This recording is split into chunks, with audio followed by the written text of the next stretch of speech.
جو کی چوری۔ ابی لہب نے حضور علیہ الصلوۃ والسلام پر قاتلانہ حملہ کرنے کے لیے ایک شخص کو منتخب کیا جس کا بیٹا جنگ بدر میں مسلمانوں کے پاس اسیر تھا۔ اس شخص کا نام عمیر بن وہب تھا۔ ابی لہب نے اس شخص کے سفری اور گھریلو اخراجات پورا کرنے کی ذمہ داری قبول کی۔ عمیر مدینہ پہنچنے کے بعد حضور علیہ الصلوۃ والسلام کے گھر میں داخل ہو گیا۔ حضور علیہ الصلوۃ والسلام اپنے گھر کا دروازہ ہر کسی کے لیے کھلا رکھتے تھے۔ عمیر نے دیکھا کہ حضور علیہ الصلوۃ والسلام اپنی ردا یعنی چادر دھونے میں مصروف ہیں۔ یہ دیکھ کر عمیر بولا، یا محمد صلی اللہ علیہ وسلم، بڑے تعجب کی بات ہے کہ آپ چادر دھو رہے ہیں جبکہ آپ پیغمبر ہونے کا دعویٰ کرتے ہیں۔ حضور علیہ الصلوۃ والسلام نے جواب دیا، میرے پاس غلاموں اور کنیزوں کی فوج نہیں ہے، میں اپنے کام خود اپنے ہاتھوں سے کرتا ہوں اور تجھے یقین دلاتا ہوں کہ اپنے کپڑے خود دھونے سے پیغمبری میں کوئی فرق نہیں پڑتا۔ پھر حضور صلی اللہ علیہ وسلم نے اس سے آنے کا مقصد دریافت فرمایا۔ جواب میں عمیر نے کہا کہ میں اپنے بیٹے کی رہائی کے لیے فدیہ دینے آیا ہوں۔ حضور علیہ الصلوۃ والسلام نے فرمایا، تو جھوٹ بولتا ہے، تو اس لیے نہیں آیا کہ فدیہ ادا کر کے اپنے قیدی کو چھڑا لے جائے بلکہ تو مجھے قتل کرنے آیا ہے۔ عمیر نے یہ بات سنی تو لرز گیا اور اس کے کپڑوں میں چھپا ہوا خنجر زمین پر گر گیا۔ عمیر بولا، رب کی قسم، میرے اور ان 3 آدمیوں کے سوا جنہوں نے اس قتل کا منصوبہ بنایا تھا، کوئی اور انسان اس سازش سے باخبر نہیں تھا۔ بے شک میں آپ کو قتل کرنے آیا تھا۔ یقیناً آپ خدا کے سچے رسول ہیں اور میں آپ پر ایمان لاتا ہوں اور ہمیشہ کے لیے کفر اور شرک سے توبہ کرتا ہوں۔ عمیر رضی اللہ عنہ جب مکہ پہنچے تو انہیں معلوم ہوا کہ ابی لہب طاعون میں مبتلا ہو کر مر گیا ہے۔ ابی لہب کے بعد ابو سفیان نے مخالفین اسلام کی قیادت سنبھال لی۔ اس کی بیوی نے، جس کا نام ہندہ تھا، اپنے شوہر سے زیادہ اسلام دشمنی کا مظاہرہ کیا۔ جنگ بدر کے شکست خوردہ مشرکین نے 10 ہفتوں کے بعد مسلمانوں کی سرکوبی کے لیے ابو سفیان کی سرکردگی میں فوج تیار کی۔ ابو سفیان 400 سپاہیوں کے ہمراہ ماہ حرام میں مکے سے نکلا اور مدینے کی طرف روانہ ہو گیا۔ ابو سفیان نے مدینے کے نزدیک کوہ نیب کے علاقے میں فوج کو ٹھہرنے کا حکم دیا اور خود گنتی کے چند سپاہیوں کے ہمراہ مدینے میں داخل ہو گیا۔ مکے کے قریش اور مدینے کے یہودیوں نے خفیہ طور پر یہ معاہدہ کر لیا تھا کہ مشرکین مکہ جب بھی مسلمانوں کے خلاف کوئی کارروائی کرنا چاہیں تو یہودی ان کی مدد کریں گے۔ ابو سفیان یہودیوں کے سرکردہ شخص سلام بن میشام سے ملا اور اسے اپنے ارادے سے آگاہ کیا، لیکن میشام نے فی الوقت ساتھ دینے سے انکار کر دیا اور تیاری کے لیے وقت مانگا۔ ابو سفیان جب اپنے ارادے میں ناکام ہوا تو اس نے مدینے سے نکلتے وقت مسلمانوں کے گھروں کو آگ لگا دی۔ 2 مسلمان مزاحمت کرتے ہوئے شہید ہو گئے اور وہ مسلمانوں کا سامان لوٹ کر بھاگ نکلا۔ سامان میں جو کی بوریاں بھی شامل تھیں۔ مذکورہ محلہ مدینے کے شمال میں واقع تھا اور محلہ عریق کے نام سے پہچانا جاتا تھا۔ مسلمانوں کو جب اس واقعے کا علم ہوا تو وہ بھی ابو سفیان کے تعاقب میں روانہ ہو گئے۔ ابو سفیان اور اس کے سپاہی سامان چھوڑ کر فرار ہو گئے۔ اسلامی تاریخ میں یہ واقعہ غزوہ سویق کے نام سے مشہور ہے۔ عربی زبان میں سویق جو کو کہتے ہیں۔ احد کے میدان میں ایک طرف جبکہ مکے کے رہنے والے اپنے آپ کو مسلمانوں کے خلاف ایک بڑی جنگ کے لیے تیار اور آمادہ کر رہے تھے، تو دوسری طرف مدینے میں وہ لوگ جو اسلام کے دشمن تھے، ہجو آمیز اشعار کی آڑ میں مسلمانوں کے مقابل نکل آئے تھے۔ ابو سفیان نے مکہ پہنچ کر فوج کی تنظیم نو کی اور ہجرت کے تیسرے سال شوال کے مہینے میں مدینے کی طرف کوچ کیا۔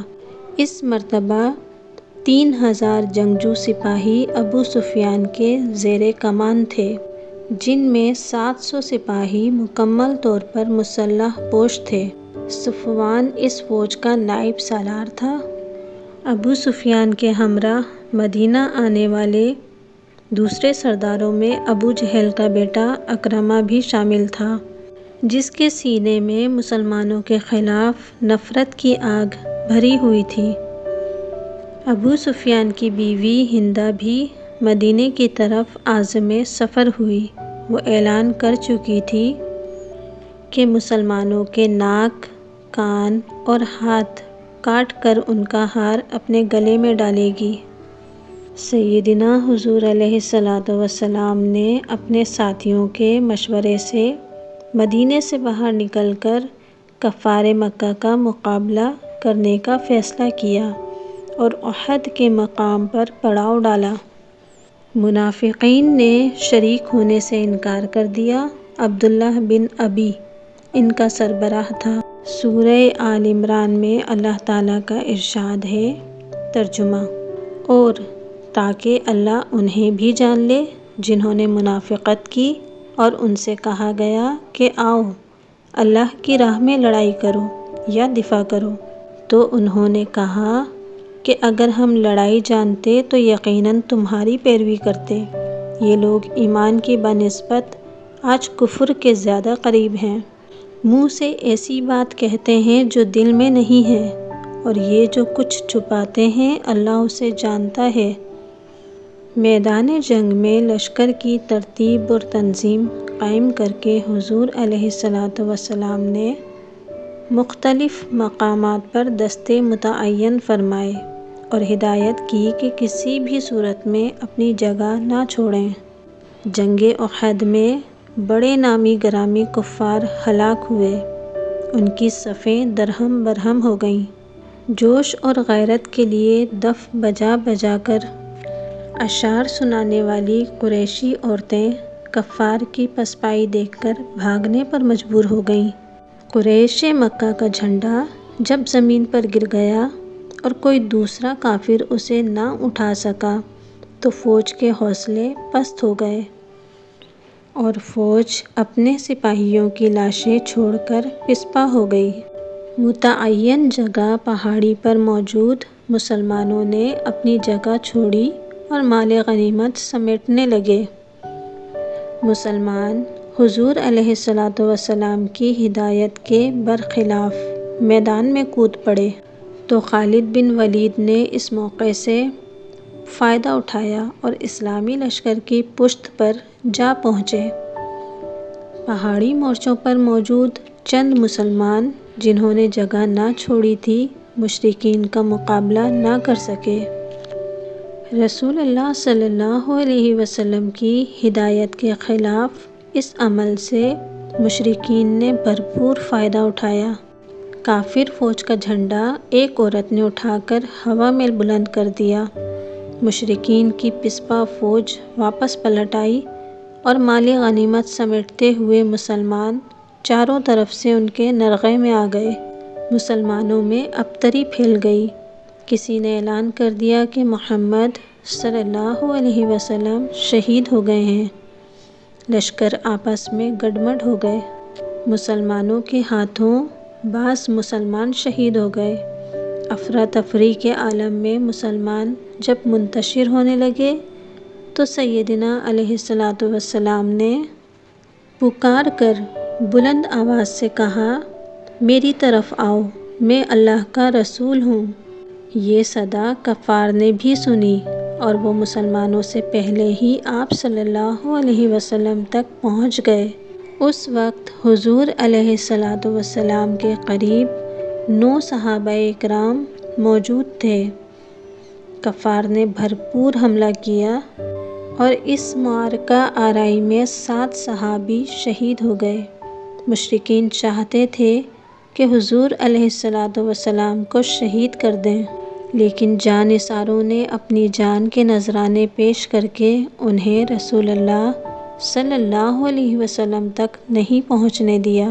اس حملے میں عقبہ بن ابی وقاص نے سیدنا حضور علیہ السلام کی جانب پتھر پھینکا، جس سے آپ صلی اللہ علیہ وسلم پہلو کے بل گر گئے اور آپ صلی اللہ علیہ وسلم کے دندان مبارک شہید ہو گئے۔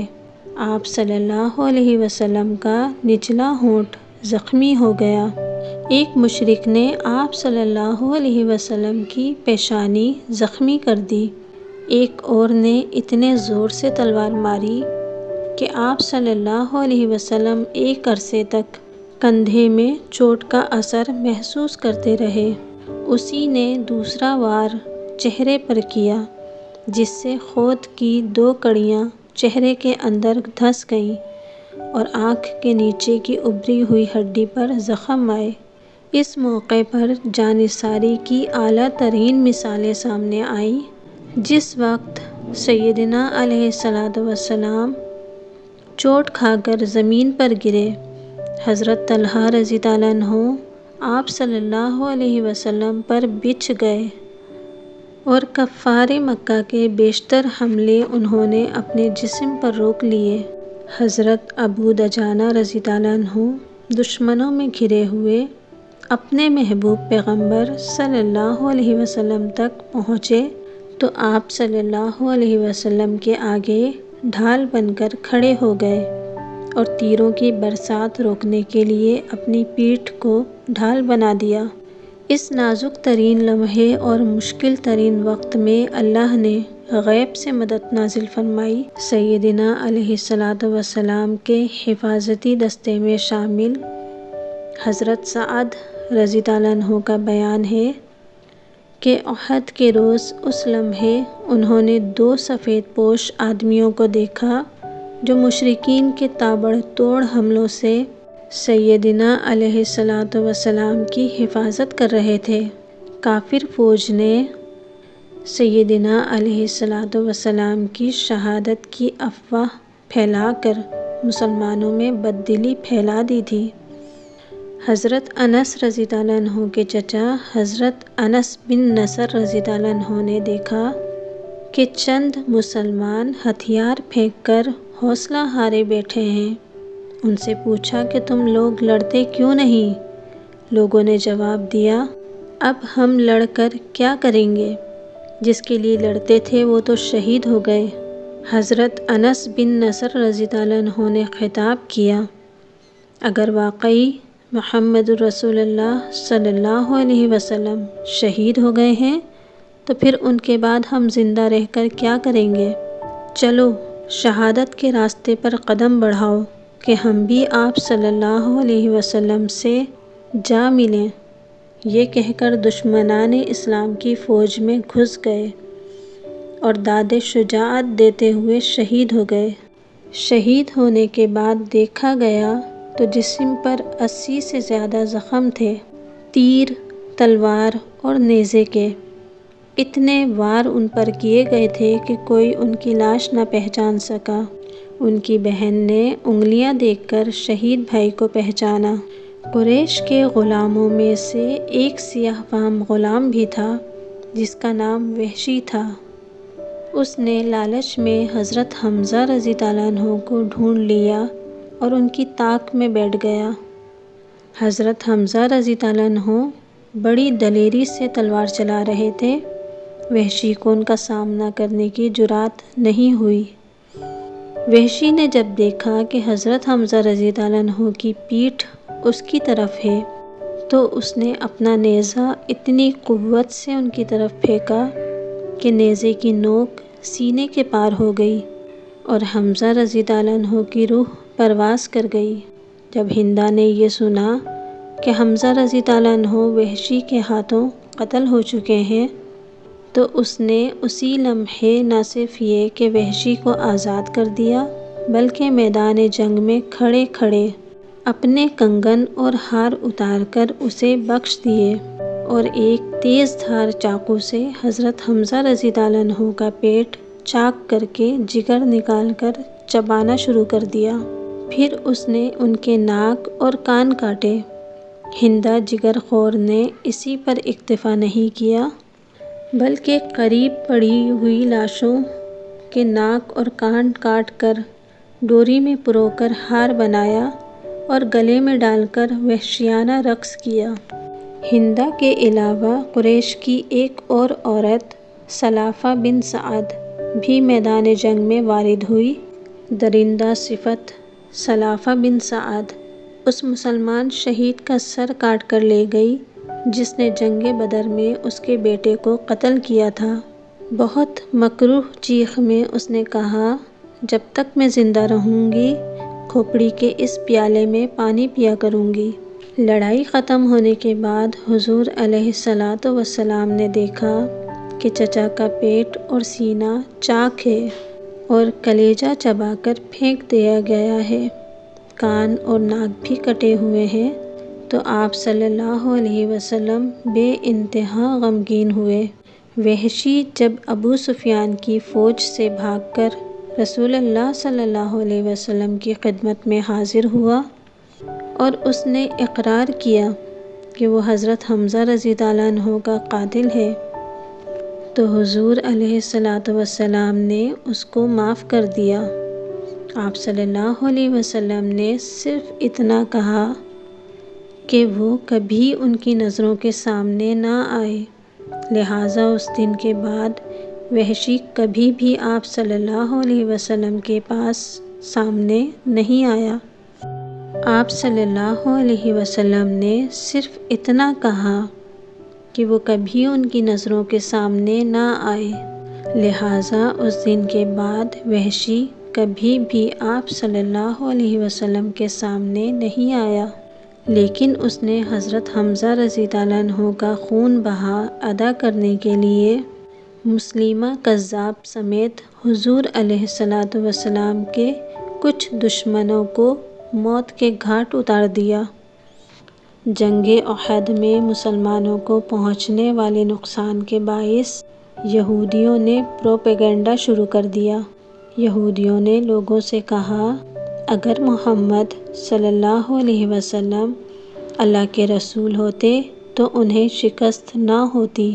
اس موقع پر سورہ آل عمران کی یہ آیات نازل ہوئیں۔ ترجمہ اور مفہوم: کافروں کا مقابلہ کرنا نبیوں کا قدیم دستور ہے۔ اس سے پہلے بھی نبیوں پر تکالیف گزری ہیں لیکن وہ یأس و ناامیدی کا شکار نہیں ہوئے بلکہ وہ استقامت اور پائیداری کی وجہ سے کامیاب ہوئے، اور اللہ صاحب استقامت لوگوں کو دوست رکھتا ہے۔